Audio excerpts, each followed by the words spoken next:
Welcome everyone to the last end user updates of the virtual staff room for this year. Next one will be in September. We'll take the August off.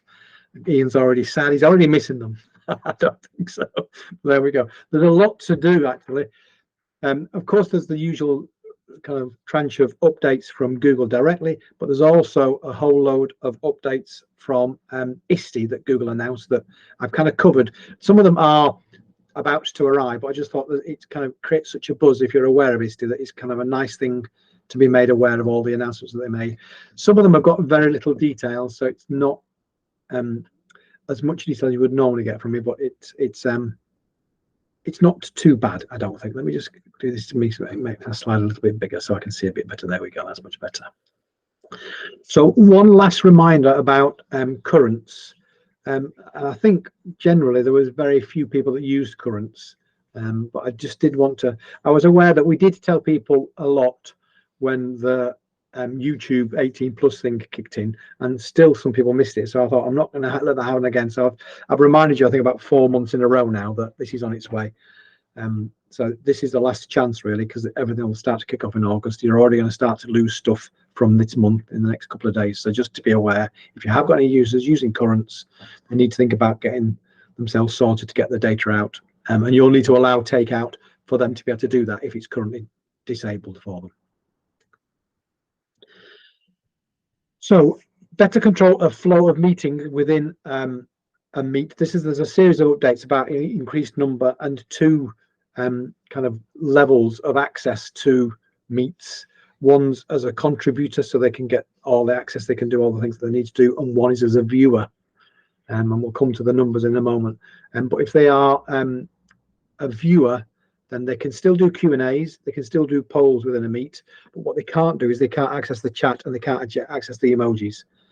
So just to be aware that if you're dealing with very large Meet groups, you'll have two options. A contributor will be able to do all of those things, but currently viewers won't. So it will change the way they can interact. But I think Q&As and polls is fine, because you can actually still test the temperature, and they can actually put a chat comment, you know, with the in-call messages that normally appear in a Google Meet. They could put that in a Q&A anyway, so they've still got a way to contribute if they want to. So but just to be aware that I think it will only apply to when you have very large groups in there, that you might want to categorize them as either full-blown contributors or viewers only. So just to be aware that that's coming soon. We've already got Smart Compose in other places. You get suggestions for words in docs and things, don't you? But you also get suggestions for responses inside Google Gmails, which is actually really very helpful. That's going to start to appear inside Google Chat, and it's Google's AI at work here. So of course, at first it will just be kind of generic stuff, but as it learns your kind of speech patterns and your response patterns, it should start to make suggestions that meet the kind of that match the way that you would normally respond to these things. I use this loads with quick response stuff. So if I just need to say that's great, thanks very much, then it'll pop up there. And if you remember last month, we announced that when you hover over a message in Google Chat now, you've got this little panel appears, and you'll start to get your most frequently used emojis appearing in there as suggestions to, again, just increase the speed with which you can respond to those things, so you can deliver your response and get things out of the way that little bit quicker. All about increasing workflows. So that's coming hopefully soon to your Google Chat. This, I think, is a really interesting one. I think I might posted this twice because they announced it at ISTE as well, and I've forgotten that I'd already done one on it. This is Education Plus only, but you are going to able to give people the option to visit a classroom temporarily. So, you know, senior leadership, external verifiers, you know, your quality assurance processes and your EVs and things that might need to go into a classroom to view a classroom and view the work for a short while, but not permanently. You'll be able to allow that. You can assign it by OU, which gives them a great, you can limit the access. The person that's going to do it will be able to search for them by their classroom homepage, but they will need to give a reason for the visit. So if the reason was I'm just having a nosy, then that reason gets put into an email and gets sent to the classroom owner.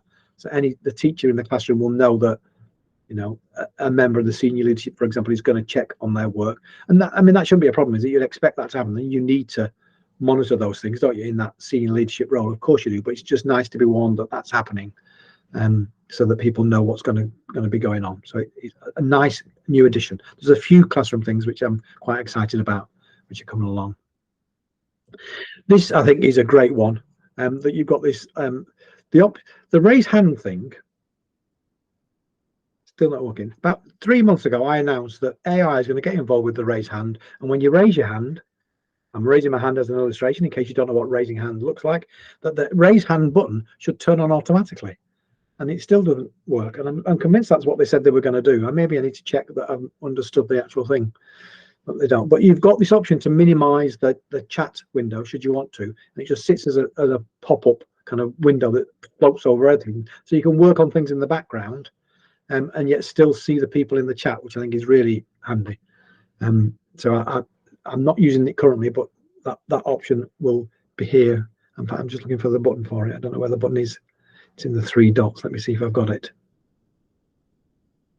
Yeah, open picture in picture mode. So it is there now. So I'm not going to use it now because I want to keep going through my slide deck. But the option is there. So if you are on a meet and you want to just minimize the meet and look at, you know, check your emails, and someone says, I've sent it to you or whatever, then you can go and do that without losing sight of the people in the meet, which is a really nice additional feature, I think.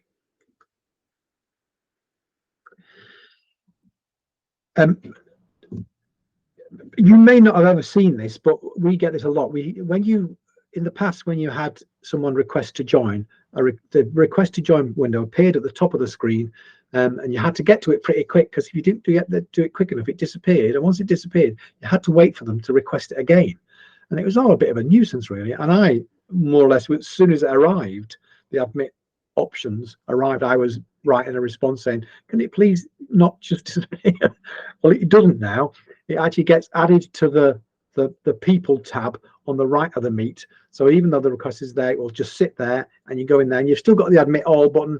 You've still got the option to control who doesn't come in, but you can actually, you don't lose it after a few moments, which is what used to happen in the past. So that's a much greater improvement. And Ian may well already have been using that during this meet just to monitor those things. So it's great. They do still pop up. You do still get a pop-up window. That still happens, but when that disappears, the option to add them remains in the people panel on the right of a meet, as you can see on the image there. So that's a great new addition, because we've used that a lot. Reminders has now gone from calendar. We've been announcing this for a while. Reminders and tasks kind of served a very, very similar function. So the reminders, certainly on my calendar, has now gone. It was announced on June the 8th. That's why that's a quote directly from their reminder. So you should find out that you won't get any reminders appearing. And the reminders, I don't know if you remember, you had to turn reminders on in your calendar options on the left side where all your calendars were, in order for reminders to be an option when you clicked to create a new event in the calendar. That's no longer there, and it just defaults to tasks. So everything goes to tasks. And it serves a very similar function. So I don't think in the grand scheme it's going to upset people enormously for very long. You know, if they were wedded to reminders, they'll soon get the hang of tasks. It's not any, if anything, it's slightly better because you've got a bit more functionality in there in terms of adding notes and reminders, and you can move emails into tasks and set a date. See, well, I can't deal with this till next Monday, or I don't need to deal with it till next Monday. You can push that email into your tasks, and that reminder will pop up, or that task will pop up at the designated time and things. So I think there's a more functionality in tasks. So I understand the decision to rationalize it all into a single interface, which is good. And of course, don't forget, you can get to your tasks and to most of the apps. It's on the panel on the right, the little kind of skinny panel on the right. So if you're in Gmail, you can see those and click and open it, and it's already there. If you are someone who uses Google Meet hardware, there's a new integration into whiteboard cameras. So you can now integrate the whiteboard camera into the Meet. So if you've got that kind of hybrid where you need to be doing some writing on a whiteboard to share into the Meet in the Google Meet hardware situation, the video conferencing solution from Google, the first one to be done is the Logitech Scribe camera, and that's what the picture's of there. So you could basically have someone writing at the board, brainstorming stuff feeding into the meeting, because that camera can also feed into the meeting. And of course, this is the first one, but the plan is that they will start to integrate more and more of those into the Google Meet solution as they get the programming all sorted. So there's 2 columns to this, because it depends on the version of Google Workspace that you're using. An increase in the number of closed captioning languages available, and you can see those on the right. Just a note for the French Canadian one, it's web only. They will sort out the support for that closed captioning language on the mobile, but it's not quite there yet. But the other ones are already there for both. But the translated captions is Teaching and Learning, Upgrade, and Education Plus only, and there are 4 more additional languages have been added into that as well. So that, and it's one of those, I think it's one of those things that it's just about them working out the idiosyncrasies of those particular languages before they add them to the list. You just look at the language list that Google have. It's hundreds of languages, so it's just a question of time really as they slowly work through all of those. So other languages I'm sure will come, but they are new additions as of June 2023. So the option to add or remove client-side encryption from Google Sheets and Google Slides is now available to people. In order to do it, you need to make a copy. And in order to do that, first of all, it had to be enabled by admins to allow you to do it, because there's a setup where you choose what the encryption supplier is for your sites, and you build that into the admin panel. But once that's in place, and only the owner can do it, so you need to be the owner of the actual document. You in effect take a copy, and then you choose to remove the add additional encryption button, and then you get an unencrypted version of that. That is Education Plus and Education Standard. Education Standard, for those who are not aware, is just kind of the security features only. So that's what that one's for. Education Plus is kind of all the teaching and learning, and the security ones from Education Standard. That's why that's there as well. So that's their gold standard, if you like. So I checked this morning. This does appear to be there now in our domain, that you've got an extra set of options in terms of where you place tables inside a Google Doc. You didn't have any of this before. The doc just kind of sat there on its own, but you can now decide how it behaves, and you can see in the little GIF that you can actually drag it into position, and you can decide how the text wraps around it and how it behaves and things. And once it is in the position, you can also have the option to fix the position once it's in place, so it doesn't move anymore, which is kind of quite nice. There's been a lot of additional support for Google Tables recently. Certainly a tool that we use a lot. And when I was still teaching, building my schemes of work and my lesson plans were invariably built inside a table. So to have greater functionality within a table options within Google Docs is a real good thing, I think, and it's been a long time coming. So that's now in place, or will be there very soon if it's not there yet, because it was announced mid-June. It takes 15 working days usually, so it could still not quite be there for your domain, but it should be there very shortly.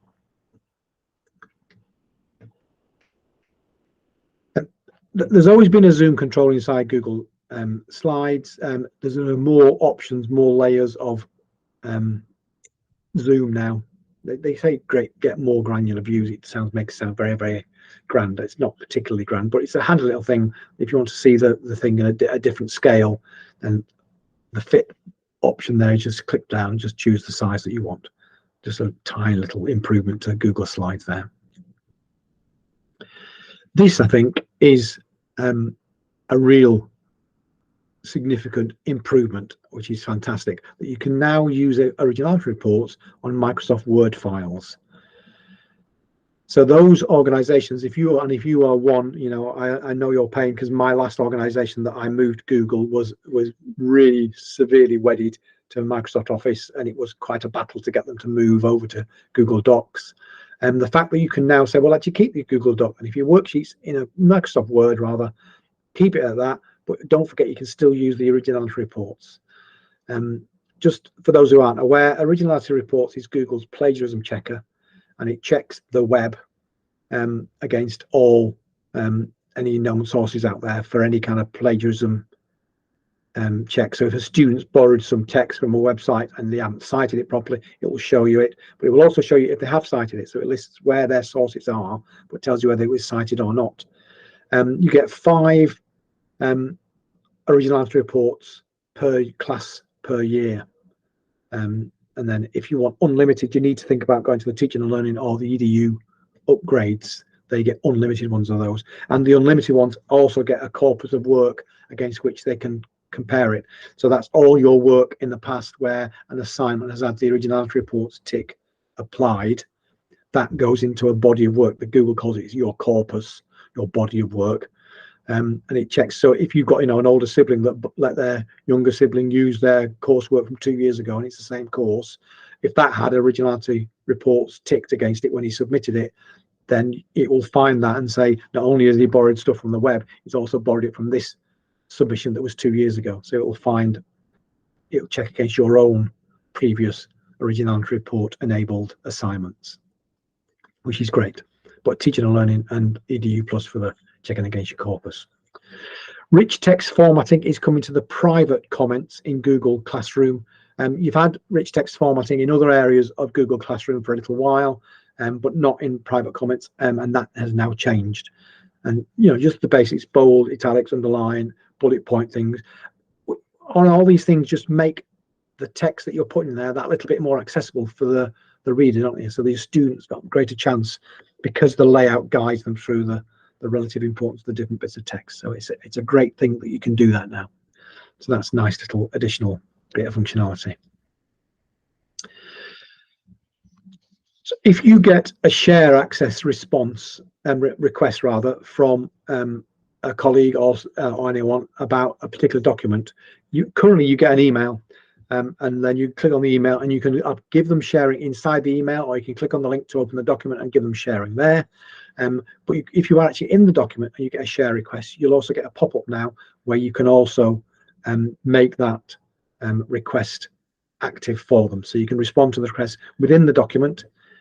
If you're inside the document, you get an in-document notification, and you'll still get the emails. Those will still remain. So it's kind of belt and braces approach, which is quite nice particularly if you're already working in it. Say if you're going somewhere else to sort it out. So that's good to know. If you are using Google Meet conference hardware in a room, in the past, your only option was to join the Meet, and it'd say what room you're in, because you basically take the name from the Google Meet hardware. You've now got the option to join in companion mode, and by doing that, you join as yourself. So you can actually specify, you know, that it's your name that goes on there, so that they know it's you rather than the room that you're in. Because in reality, do people particularly care what the name of the room is? No, they want to know that you're there. And if there are people in there who don't know your name, then that's not a good thing. So using companion mode through the Google Meet conference room hardware, you can actually use that to allow you to see your own name rather than the name of the room, which is great. This is a Google Forms one now. This has been there, I think that's been there a little while, the option to automatically collect emails. I can't remember precisely how long, but you've got a third option now. You've got, and these are screenshots of the 2 options. There's 3 options actually. One, not to collect it at all, and then you've got a responder input and a verified input. The responder input asks them to type their email into a field, which is the top one, and the bottom one says, look, I'm going to collect your email.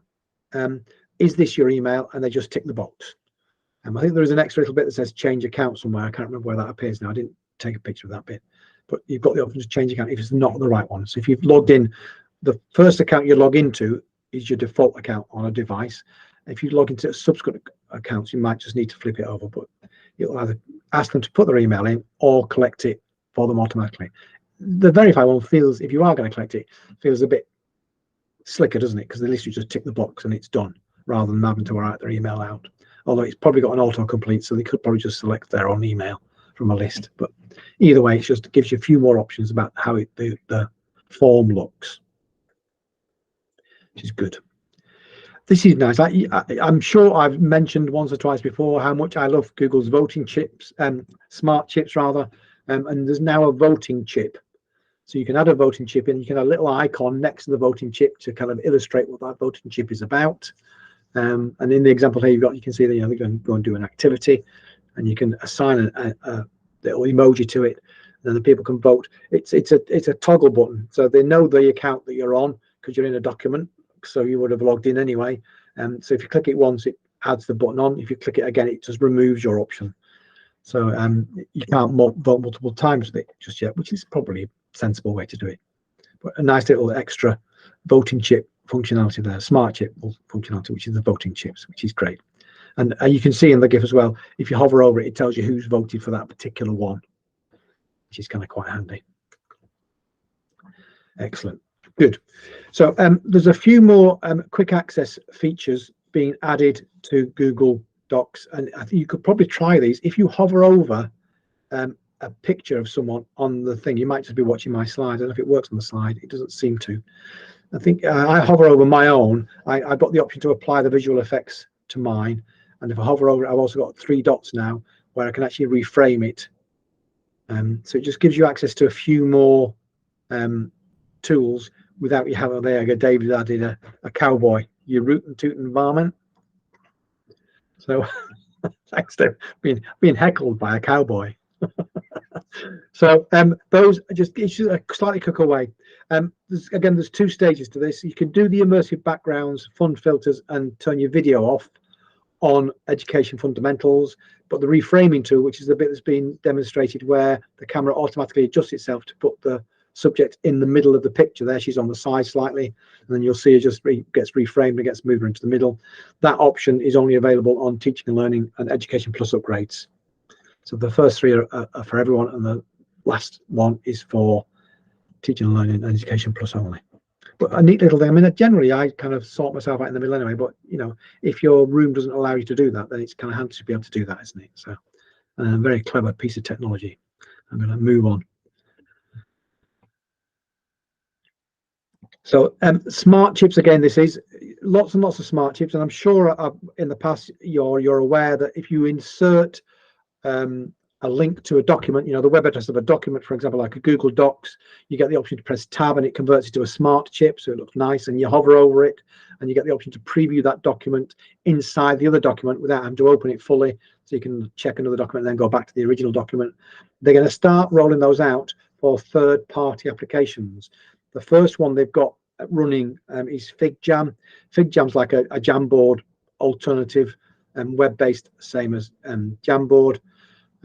So that, and that's just the first of many. There'll be lots and lots of more kind of coming up. So you'll be able to preview other third-party apps inside there if they've been kind of got the smart chip built for their particular app, which is neat.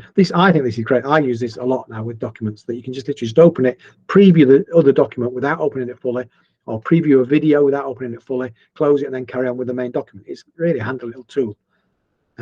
So one to consider, and just watch this space really for the increasing number of other apps.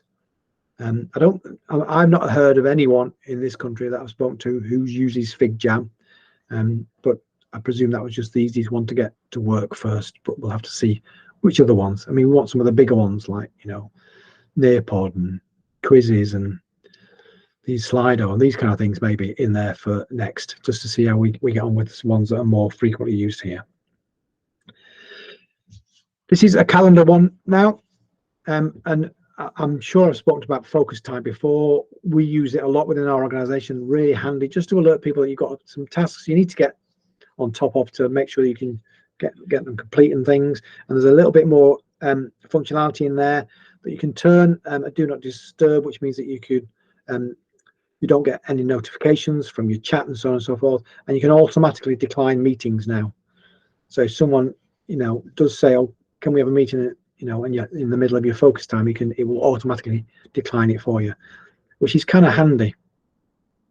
Because actually there are times when focus time is, yeah, I need to get on with this, but if you really need me, you can call me, can't you? But there are also times when you need to get on and you can't afford not to because you've got a deadline to meet. So you're able to make sure you don't get disturbed with chat notifications, and no one can make an appointment or even request one, then they should know. That's really rather neat to have. So those options are now available in there. This is really good. I have used the multi-send mode in Google Mail a number of times now, and I really like it. and there was a little bit of functionality where you could add in kind of smart chips to automatically populate their first name in, but it was reading off the directory. So if the directory wasn't complete, then you were limited with what you could add in there. But you can now run a mail merge using the multi-send mode in Gmail from Google Sheets. I checked this morning for our domain. It's not on our domain yet, but it's on its way in the next sort of 10-15 days. So this is really good. So, and that what it means is that any of the fields in the sheet become an insert. So it could be first name, date joined, expiry date. There's all sorts of additional smart chips you can add into the body text of an email to personalize it for that particular person, which is really neat because it means it's much more likely for them to get a positive response if it's a little bit more personalized. So that's great. So that's what the little GIF is demonstrating for possible fields that you could add into that particular example there. So that's really nice that happened. That's great. I'm really pleased for that. So I'll be using that for certain. So those are the updates that came through the normal route. And these are the announcements. Some of these announcements are coming soon. They are all imminent. So, but I thought as it's been announced and they made a big song and dance about it, it's worth just going through what some of these things are. So practice sets first, and practice sets is Google's AI engine where you put in a problem and it suggests some help materials that the student can do when they're trying to answer the questions inside the practice set. It's Education Plus and Teaching and Learning only, but you can now add in your own teacher hints. And for those of you that have used it, you'll sometimes get a little kind of pop out of, here's how you solve a quadratic equation, like a little mini document that the students can read before they actually attempt the thing themselves. Teachers can put those in their own in now. They can specify the resources they want to go in there, and they can sort them in kind of an order of preference. So which ones should the person look at first and that kind of stuff. So that's a great addition to that, which is fantastic. And I think that one was called for very early. And it's taken them a while to get it, but I think that I'm delighted that that's arrived. So that's good, because there are times. I've done a lot of practice sets demos of late, and it's getting better and better all the time. I'm really impressed with the speed which is getting a broader range of subjects included, and that's fantastic. But there are still times with certain questions where I think, actually, I get why you've added that as a resource, but it's not really what I'm looking for. It's not quite there. So the fact that we can customize, and I'm hoping that the teachers customizing of adding your own resources here is used to teach the AI even further, so the AI will speed up the process with which it learns those things, which is only a good thing, isn't it? Because it just improve and improve and improve. So interactive questions for YouTube is imminently on its way, which is really great. I do have a version of it on a demo domain. If people need me to demonstrate that, if they need to look at that, I'm happy to do that. You can add your own questions. There are now AI generated questions that can also be added in there. So I presume what it will do, I've got to look at this because I need to look at it for Wednesday, because I've got a demo of this on Wednesday. I presume it will look, you'll say, here's the video, tell me what questions you think I should be asking, and it will make some suggestions. But you can also edit those AI generated questions, and that's the thing, isn't it? That it gives the teacher that control still. That's AI at its best, making the suggestions, making the workload or reducing the workload, making it easier for the teacher to get to a good place with the task that they want to set to their student, but actually allowing them to edit it, to fine tune it for the particular needs of their students. That's a really good thing. So that AI and teacher knowledge combined, I think, is a really good thing to include. So yeah, weren't we? We were talking about AI last week, weren't we, Jason? So yeah, it's a hot topic at the moment, that's for sure. This is read along. This is a new thing in Google Classroom. Read along has been there for a little while. People have been able to go to read along. I think it's readalong.google.com. I'm not absolutely sure, but it's probably what it is. And they can choose books to read, and they can read it along, and it will record them and tell them how well they were doing, or they can have it read to them. It works on the Lex IELTS scale, which is an American thing, which is basically a reading scale. So there's progression in the reading that we do, like the Janet and John books or the Oxford Reading Tree. These use a reading scale of gradually increasing complexity. You can assign it by grade level. grade levels, I think our year one is Americans kindergarten, so they're one out with us. But so there isn't a UK grade level, if you like, or year level at the minute. So you need to adjust your thinking about what grade to select for your students. But now it's integrated into Google Classroom. You will get analytics on accuracy of their work and the speed with which they read and the level of comprehension. Excuse me. And the fact that it's all, again, it's that one-stop shop, isn't it? So though that reading process, if you're going to use those documents, and there are hundreds of books to read in there, there's a good range of things. So it's definitely worth considering using it. The fact that it's a one-stop shop for the teacher, that all the results of that analytics comes into Google Classroom for them to see, that's a really good thing. So great to see. And again, I have that on a demo domain if people want to see that. We've got some early years students or teachers who teach that early reading process. If you want to see it, just let me know and I'll arrange a demo. But I didn't say teaching and learning and Education Plus for read along. I've not put the label on it, but that's what it is.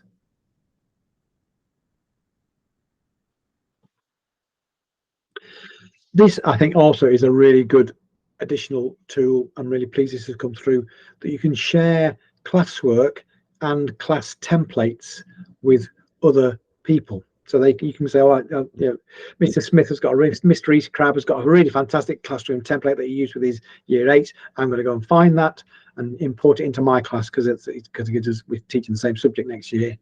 So that's a really great thing.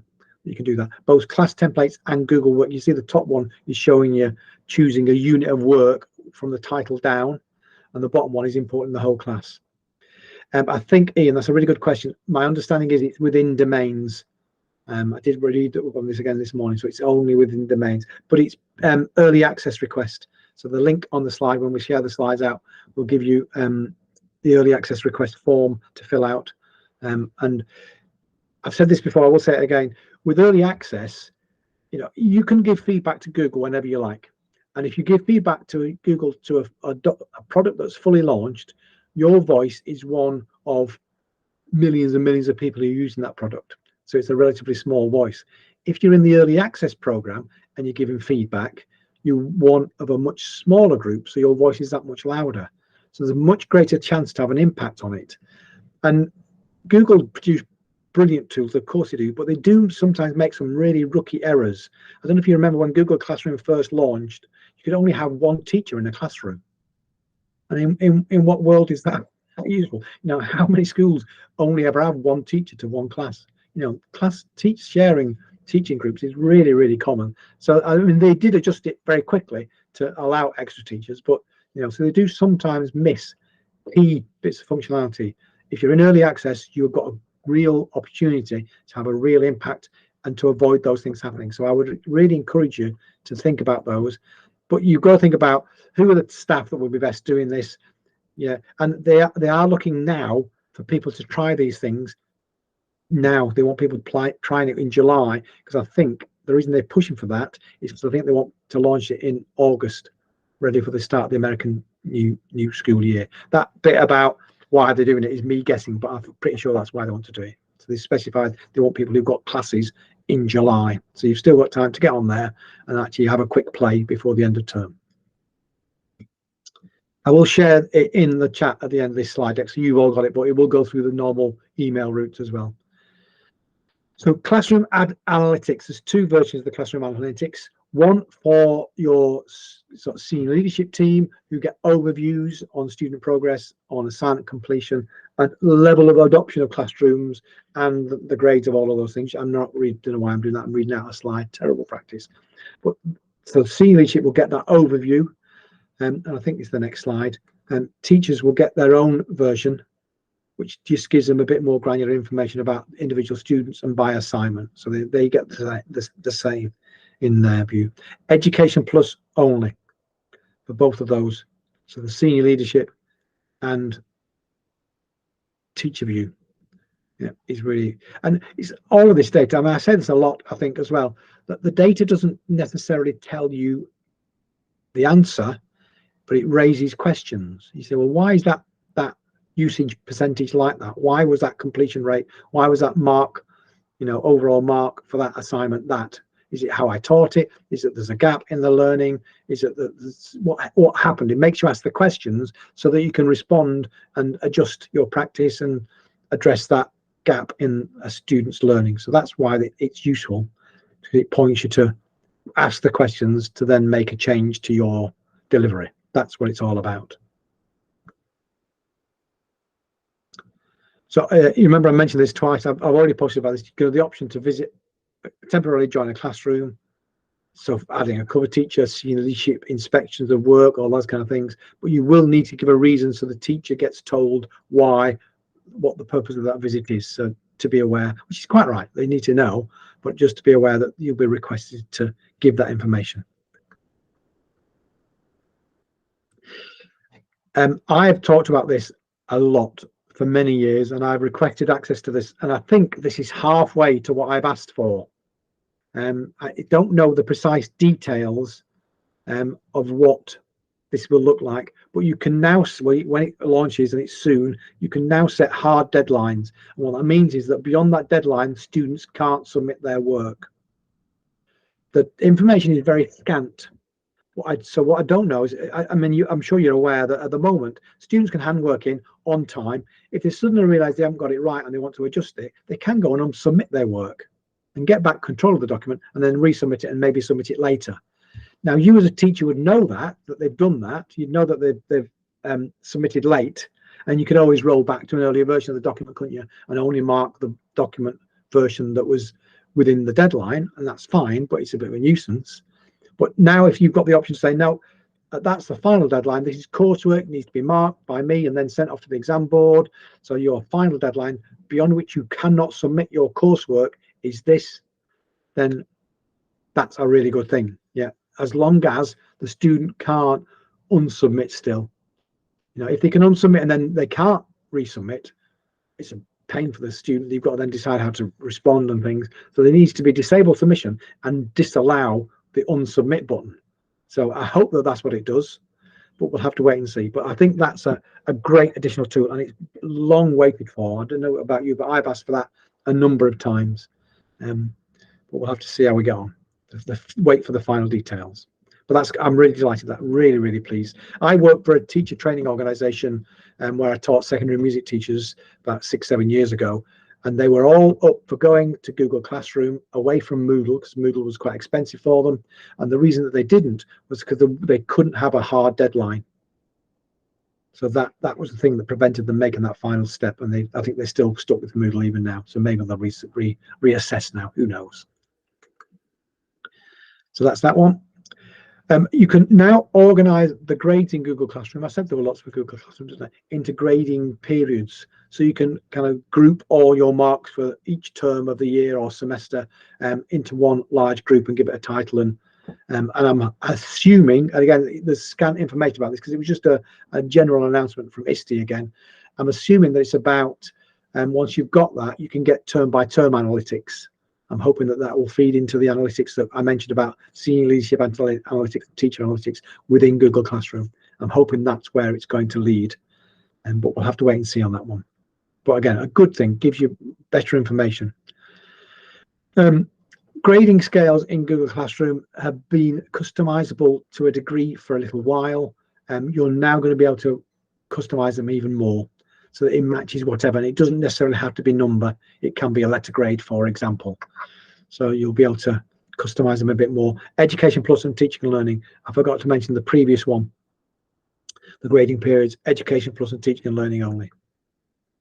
So yeah, so customized grading scales, you can now set what those scales are, but Education Plus and Teaching and Learning. The number of people who are allowed to join a meet is going to increase from 500 to 1,000. Good for, if you are still doing it online, there are still people out there doing lots of their PD courses online. I'm going to do some for East Sussex College Group later on this week, who are doing a combination of face-to-face and online sessions for their staff. And the number will go up to 1,000, and you can split them into viewers and contributors, and you can have half of each. And if you remember at the beginning, I had a little table that said about this new categorization of contributors and viewers. Viewers will still be able to do Q&As, they'll still be able to do polls, but they won't be able to control their the other stuff that comes with that. So the video and audio control, like sharing the screen and that kind of stuff, is contributors only. So it does limit what they can do, but it's good that the numbers increased. Certainly very large organizations, 500, if you wanted all your staff to view a Meet announcement, then it wasn't quite enough, Excuse me. Tile pairing in Google Meet. This is available here. If anyone wants to have a little look, see if that is actually available yet. I haven't looked this morning. Two reasons that seem to me that this might be really useful. That if there are students working together, you can put the two tiles side by side so you can see them working together and see how they're getting on. But if someone needs sign language, you compare them so they actually get locked together because they can actually see each other a little bit easier. So it's you've been able to have more than one tile pinned for a while if you wanted to. And the Google suggested that same reason if you wanted a signer on there, so there would be me presenting and someone signing direct next to me, so you can view both. But it just gives an extra little bit of functionality to the tiling process, just to support people either working collaboratively or who needs a signer, for example, in a Meet. We're nearly there. Q&A and polls are going to be available in live streams soon. I think this is great. Live streams currently within Domain only. But again, if you're doing one of those very large, if you're an organization with multiple sites across large geographical location, and you want to do a keynote for a PD day, but you've got all the staff from all their different sites staying on their own campus, for example, then you can actually do all that, couldn't you, through this new large live Meet or a live stream, and you can still do Q&As and polls, so you can build in some interactivity. In a live stream, don't forget, because it's live streamed to YouTube, don't forget, you did have the chat functionality, so you have the chat stream that you get with any live stream on YouTube, and that was great. But the fact that you can actually, gauge the temperature of the room, as it were, the virtual room, through Q&As and polls is actually really very useful. So that's a great little additional tool. So I'm glad that that's come along. But again, Education Plus and Teaching and Learning upgrade. Readability fonts.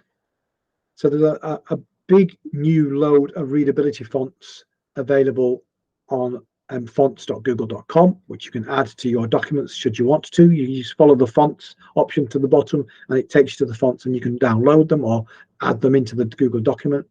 The link takes you to their readability company that helps them with all of these things. And there's some interesting new fonts which are a little bit more cursive, which is great, and some that are being adopted kind of universal nationally by Australia and some Far Eastern languages. I think Japanese have adopted one of their fonts, for example. So the fact that there's an official mark that this is good and suitable for learning about writing and things. There's not yet a font that I could find that kind of meets the needs of English teachers in terms of joined up writing.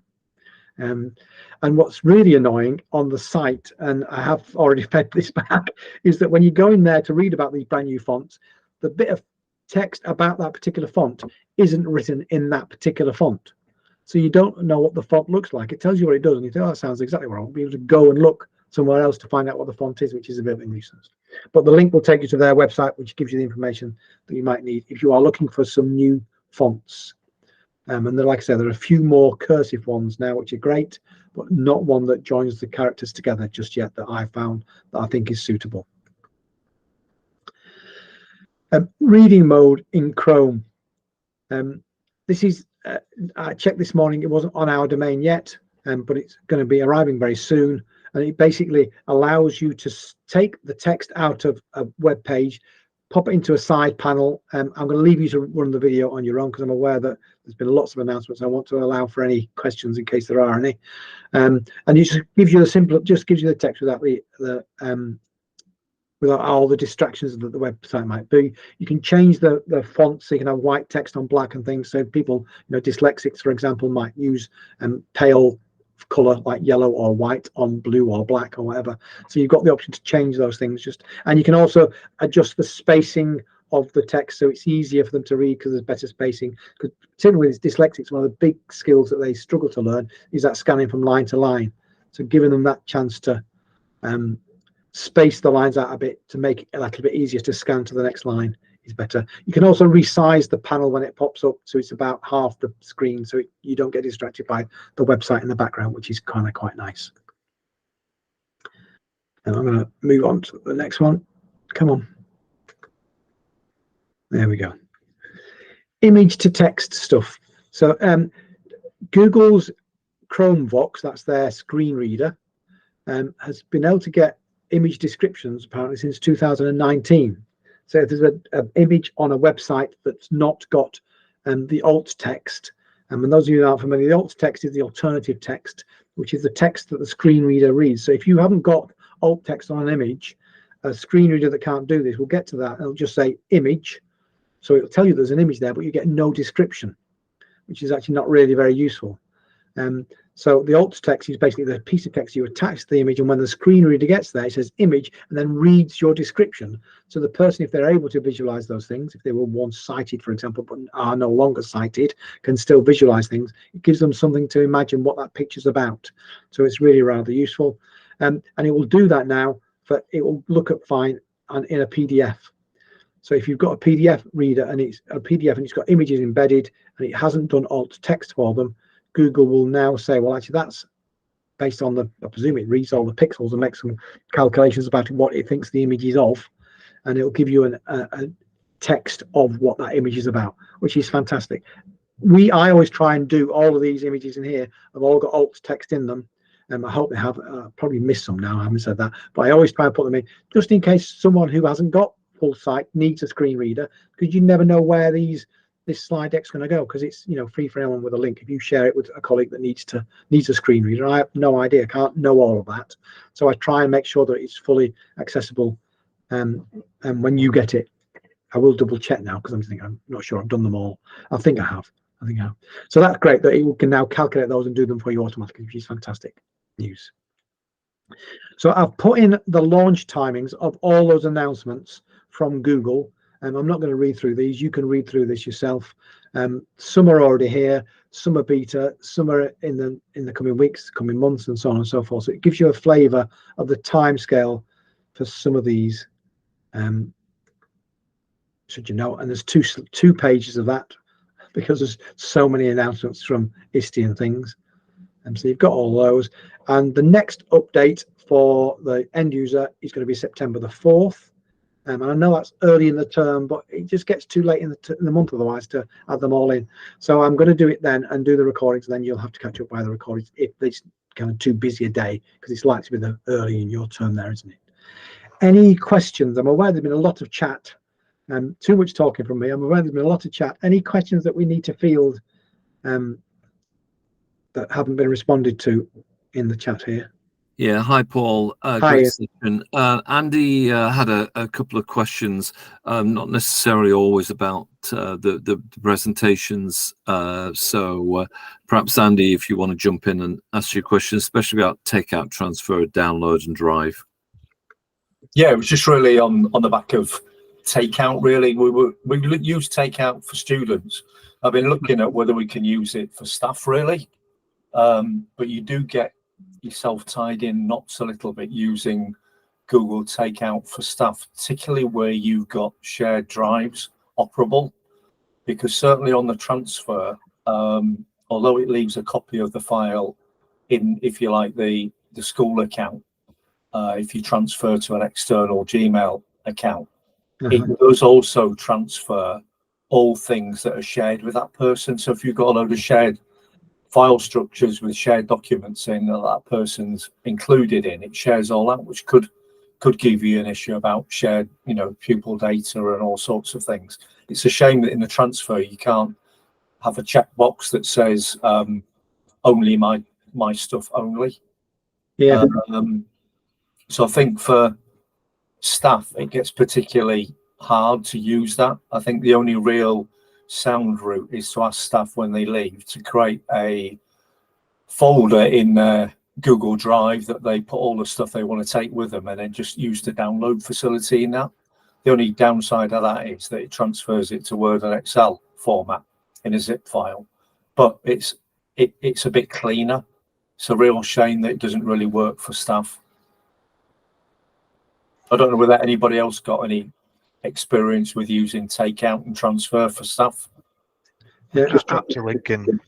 Sorry, no, go David, because I was going to ask you what you thought. like I say, I've just dropped a link in the chat, which Yeah. I've not used personally, but I've had recommended by someone else, which almost takes away the need for the download, upload, and therefore the conversion out of Google format. Right. Like I say, can't give any warranty on it because I've not used it or tested it myself, but Stuart Rogers has used that and seems to think that it's a big improvement. I would agree. I wouldn't use takeout. My Yeah. approach has always been to put the onus on the member of staff who's leaving to put only the things that they need to take with them into a folder. That again, I'm in the same boat of you. I would say then download it and upload it or share it if the settings allow that. Because that way then they will be you hope that they will be selective in what they put in there rather than just saying I'll have everything. Yes. So by making them go through that extra step, it kind of helps. It doesn't guarantee data privacy, because that's what my concern is there. If you've got anything that's personally identifiable within your Google Drive that you've got access to, then that's where our kind of liability comes in. Yeah, it's a real tricky one to navigate, really, because you have to have an element of trust that person's created it in that right manner. You don't. Can I ask a Don't question? really have time to go through it all and audit it. Really, you have to take it on face value by giving them some guidelines. Or using DLP. Oh, that's what I was going to say. Is there a way to use your labels and DLP rules to prevent those downloads? Can you prevent a download by using those rules? Yeah, you can use DLP, but you've got to be mindful of what other limitations you're putting in by setting that up. I think DLP is really, it's really powerful in terms of how you can use it to protect your data and prevent it being downloaded or printed or shared. But it is also, I am really mindful of not turning that on without some significant testing period, because I think there is a danger of disrupting the business and teaching and learning if you just turn that on without some real careful consideration. Because what are we going to protect? Are we going to protect anything with a child's name in there? Wow. All of a sudden you've got the word name being blocked and you can't share anything. It's got the word name in the document. So the approach that I've taken is Google do provide some templates. So I turned one on that did things like national insurance number, which is obviously more focused around staff. Yeah. But it at least then allows us to start getting used to how DLP operates and what the restrictions look like. Can you apply a DLP rule by group? Yes. So could you put all the leaving staff into a group as soon as you know and just apply it to the group? You could do. I'm just trying. This is the blind leading the knowledgeable here, and I know you've both got far more expertise than this. I'm just trying to tease out what the workflow might be, because that would then, by doing it that way, you would then apply it to a very small group of accounts, and if it does protects too much, if you like, hold too much, then you've got your option to adjust, haven't you, for a tiny number of accounts rather than the entire domain. Yeah, we may be hamstringing those people, but hey, sod it, they're dead to us, aren't they? Yeah. I I can just say one more thing. Sorry, David, I'm really struggling to take you seriously because you're still a cowboy. Did you know? I'm not. I'm Ian Nairn, I've told you. Moustache is the wrong colour. Sorry, Andy, you're going to say something? Yeah, it's what do other people do when staff leave? Do they delete their accounts? Do they transfer ownership of all the files to the new incoming teacher? What do the people generally do? Yes, Dave, that's much better, Dave. I can now take you seriously. That's good. That's good. But that's open to anyone, really. Anyone who wants to unmute and offer that an answer to that. What do you do, Dave, with leaving staff? Do you transfer the ownership of the left files behind to the new subject teacher, or do you just Yeah, Salamander. we have an archive account, so we transfer ownership to the archive account, which is a service account. Right. Sorry, I was shutting up and giving other people a chance to talk because I am aware that I sometimes talk over this, but I don't like silence, so I'll fill it. Yeah, we have our archive account that we transfer. So we have a kind of a workflow so that we don't immediately suspend a user's account unless it is at the end. We will kind of leave them running through the summer holidays. Yeah. Assuming they leave at the end of the summer. If they leave mid-year, their account has its password changed, and then we do our housekeeping at the end of the summer holidays. Because if you just suspend somebody's account, that stops emails being delivered to them. Yeah. Which is quite problematic actually. So we change the password, and then during the summer we transfer ownership of any documents to the archive account and just create folders for that staff member's name within the Google Drive of the archive account, which allows us then if Andy Eastcrab comes back and saying later on in the year saying, "Oh, I left last year, but I've got a really important document that I need to get hold of," we can dig that out. Right. It's a bit more manual, but we only do it for staff. We wouldn't do it for learners. No. So you just use a service account. Yeah. As you call it. Yeah. I mean, Yeah. that's what I was in the chat advocating earlier for classrooms as well, to use a service account for the owner. Yeah, we do that through Salamander. So we have a service account per year group. Yeah. Because otherwise you end up with too many classrooms under one account. Yeah. So we'll have a service account per year group per academic year. Right. And then that becomes both relevant and manageable. Yeah. And only the IT admins have access to that service account. So you do like year 8, 22, 23. Yeah. And all Google Classrooms are owned by that service account then, and then we provide access to the teachers. Well, I say we, Salamander, provide access to the teachers based on the timetable. So if the timetable changes for ATEX3 food tech, for example, you get a new food tech teacher in, they're just added as a teacher of the service account classroom. Yeah, Salamander seems to have some good facilities in that use with good workspace. I've not really looked at it, but I keep hearing various people sing its praises. Yeah, it's I've said on camera before, it's the best £1,000 a year that we spend. It's well worth it. It takes away a lot of headaches, and is one of the few companies that this batch of Google updates hasn't sent to the bin, because that seemed to be a common theme in terms of, oh, that's a good feature, we'll have that. Yeah, definitely. No, I maybe need to engage in a conversation with them, but I need to, with my own school hat on, relaunch how we use Classroom. I think since lockdown, it's fizzled and died in a lot of areas, and they're back to what the teachers call, their traditional ways of working, and it's up to each individual teacher, which means we've got a fractured approach to how we do things like assignments and homeworks and all of that, which makes it messy for parents and students to have any consistency of where to look for, where's my list of homeworks this term or my assignments this term. So I need to get in with our academic staff and relaunch the benefits, if you like, of using Classroom, I think. I think that's common across most schools, and I wish you the best of luck with that. Yeah, it's hard And I think you might need it. a big book down my pants. I thought you were just pleased to see me.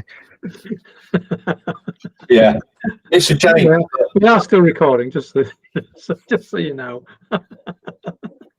Yeah, I mean, I think that's part of the ongoing discussions about, or interesting views of post-pandemic behaviours, really. How far it's reverted back to pre-pandemic norms, really. Yeah, Andy, I think for those teachers who were using Google Classroom way before the pandemic, then they realized actually it's just a productivity tool.